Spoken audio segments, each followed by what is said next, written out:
Hey everyone, Mark here with ThoseGamingNerds.com, and it's time for your 10 minutes with. I'm going to do something new though. As you know, usually when we do our 10 minutes with, it's usually a recently released game. But this time, this is going to be a preview of a game that's not out yet. It's called Disgaea 5 Alliance of Vengeance from the lovely Nipponichi Software.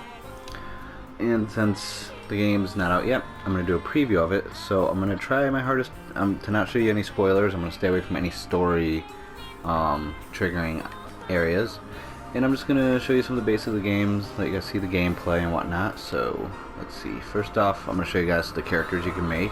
I haven't unlocked them all yet. I'm on chapter 4. Thanks! Because the game's really, I can compare it to, for those of you who have played it, Final Fantasy Tactics in gameplay, but more if it was cranked up to 100 and just hit with tons of Japanese pop culture things. Alright, so we got our regular fighting classes, our two mages. We got the fist users, like, you know, basically martial arts and monks. Got the healers.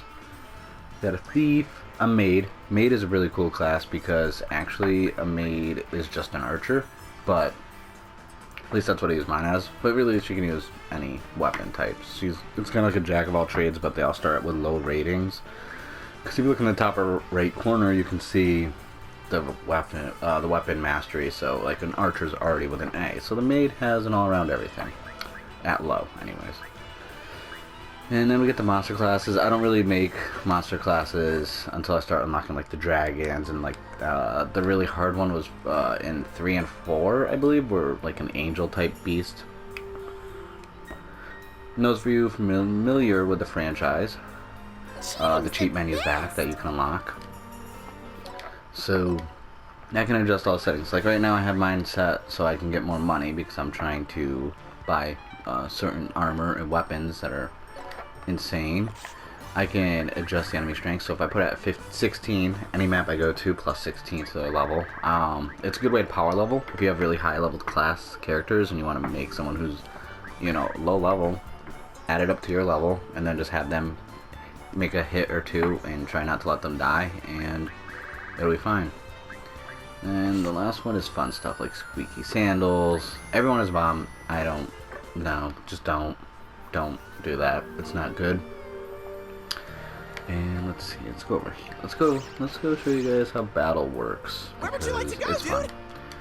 So because I want to avoid any spoilers, I'm not going to go to this planet at all, or this netherworld. I'm going to go to the spirit. This is a good one to do. This one will teach you, like, show you some of the how the levels look and work. Alright, so let's see, we got 3. Alright, since I'm not going to try and drag this out, I'm going to use more of my ranged characters, which a few of them I don't think. No, come on, needs to be over 1. I can defend. I read it. So I got a little bit of everything with the character classes that are selectable. And I try and play really balanced with my characters, try and keep them close to the same range of levels and whatnot, because it's very easy to just rely on a few characters. Like I tend to not use every main story character, because this time around, Seraphina, the Overlord of Gorgeous, these are netherworlds by the way, is one of the main characters. Then we have good old Kilia from previous titles, mainly 4. And then I have Red Magnus and Christo, that's the other main characters for now. I'm not going to use them. I try to do balance, like, let's see, who is it? Like Christo he uses a bow, but he's a big healing class, so instead I use Yuki, because I'd rather level her up, because he can be power leveled later on, easily. And let's get my maid out. Nope, can't hit anybody up. So I'll just end my turn. So basically, you know, the gameplay, well, it seems very simplistic. When you get into like geo blocks and like various land types, that's when it gets really detailed. But the basics aren't too bad to pick up on really fast.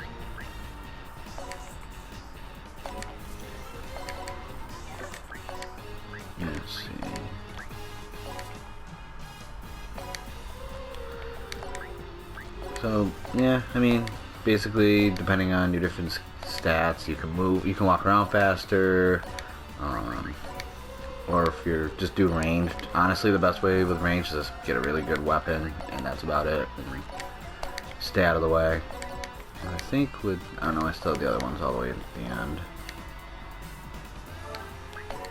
So I'll end my turn. Hopefully I'll wipe all the ones that are on the floor, the ground level right now, so I can just go up and take care of the other 3 really fast. Actually, I should be able to show you a geo block really quick. So here's one all the way up here. So if it's yellow and it's on a red, any red tiles basically change. So if I was on this and he wasn't, I would get 50% bonus on my XP if I kill anything or attack anything, which would be really nice because if anyone is familiar with this title, you know that the game eventually kind of slows down in the XP department and it takes a little more work to level up. Let's see, I like throwing. It's a good way to kind of add some extra distance in the game, and I should be able to. No, he wouldn't die from that. So let's see this. No, okay. And definitely won't die for that. So I'll just do the triple strike for now. And put her there. If I plan this out right, it can take him out. Here I am. Yeah. Let's see. I don't think I can't focus him, so we'll hopefully have a. Yep, there you go. Sometimes you could obviously you can damage your own players, but sometimes it's a necessity to just end everything as fast as possible. I mean, he did it anyway, so. And 9 times out of 10 you don't take damage anyways. Yeah, and then obviously the bonus meter, that's why it's really good to do a lot of combo attacks and everything else, and like, quick kills, because you'll get more points in the bonus meter, and then you can get the one-time awesome bonus, which usually is a weapon or a piece of armor that won't be for sale for a long time in the game.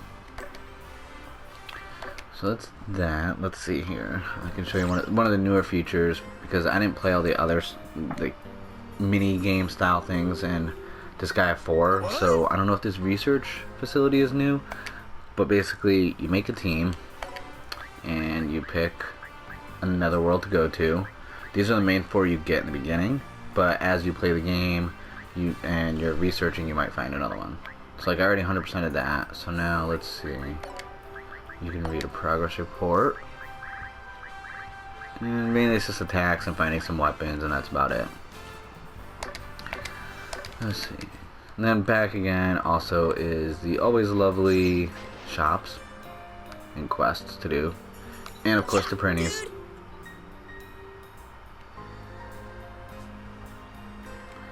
Well, the printies, basically not only are big in Disgaea, they're kind of the mascot for...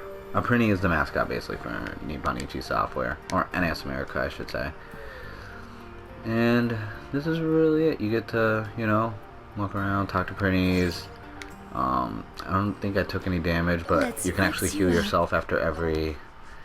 Well, some people had some damage.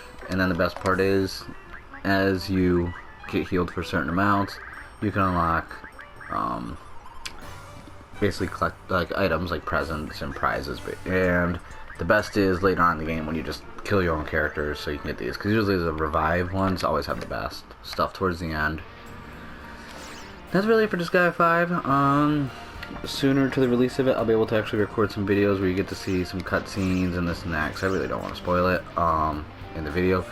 But I do have photos and images along the way that I've taken for the game on my Instagram at _IONVEIN. That's IonVein.